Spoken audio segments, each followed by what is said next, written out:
পাম্পে আসলেই না করে খালি।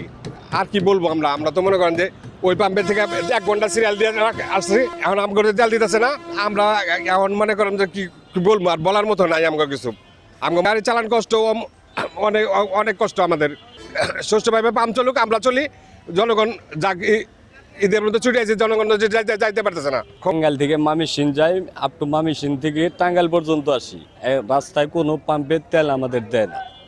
আমাদের যাত্রী নিয়ে মনে করেন যে অনেক সমস্যা হয়।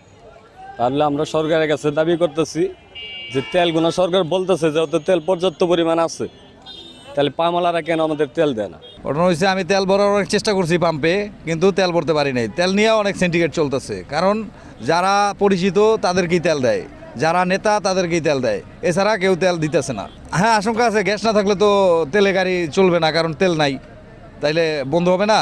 তো মনে করেন যে তেল যে পাইতেছি না, এটা একটা সমস্যা না? আপনারা সবাই তো দেখবেন, সবাই যারা রাজনীতি করে তারাই তো দেখবো, রাজনীতির লোক তেল নিতেছে, আমি দেখছি।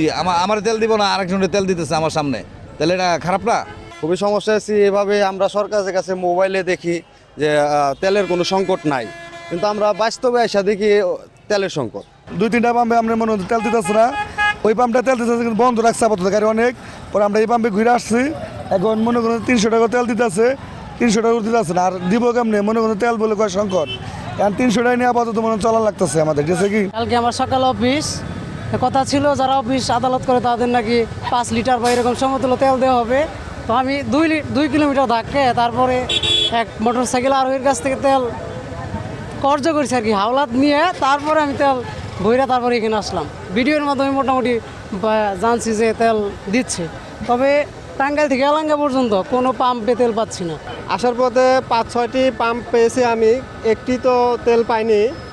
শেষে টাঙ্গাইল একটা পাম্পে গিয়েছিলাম, ওখানে টুকিন দিচ্ছে, টুকিনে 200 টাকা তেল বেশি দিচ্ছে না, তারপরে টুকিন শেষ।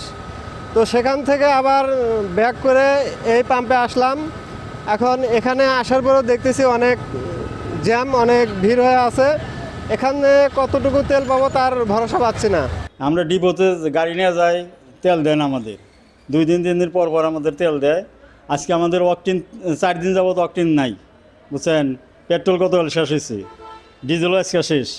আমাদের 2টা গাড়ি বসা, একটা আমাদের তেল দেয় না, একটা গাড়ি আমরা পাঠাইতে পারি না। ডেইলি আমাদের ধরেন 12,000 লিটার তেলের দরকার, আমাদের 4,000 4,500 লিটার তেল।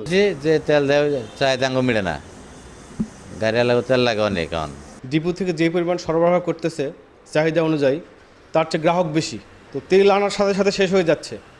তো এই গ্রাহকটা অত্যাধিক বেশি, ডিপো থেকে তেল দিচ্ছে না এমনটা না, দিচ্ছে। আমাদের চাহিদার মোটামুটি 70%। এই সমস্ত গাড়ির কারণেই যে কোনো পাম্পে তেল ঢোকার সাথে সাথে তেল শেষ হয়ে যাচ্ছে। 34, 35 সানবিট 1 চামচে 30+ বাসন পরিষ্কার।